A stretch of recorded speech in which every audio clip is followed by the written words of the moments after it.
Nag-ampong kami Santa Mena sa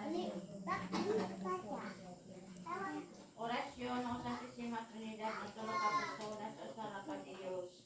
Kabuti na Senyor ang mga kalat at giulay sa purgatorio, labi ng kalat ni Candida.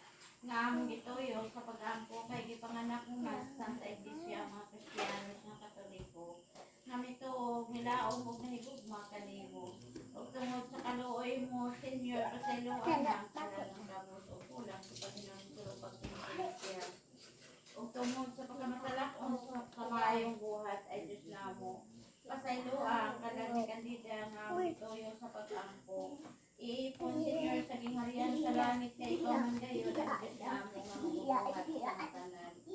Wala na lain na gamot maingon, Senyor, dili anak, kung dawarang pa mga kalangan na nag-agulo karon sa kasakitan sa purgatorio. Labi na ang kalag ni Candida nga mituyo sa pag-ampo.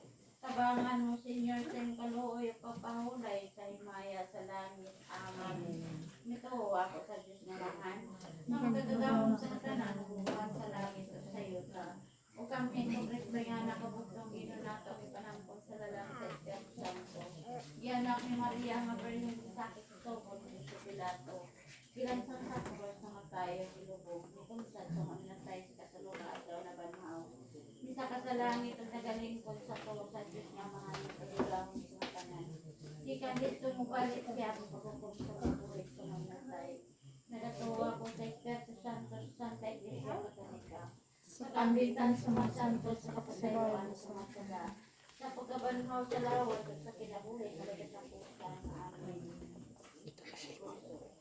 O Santisima Trinidad, tulong ka personas, amahan anak, o Espiritu Santo.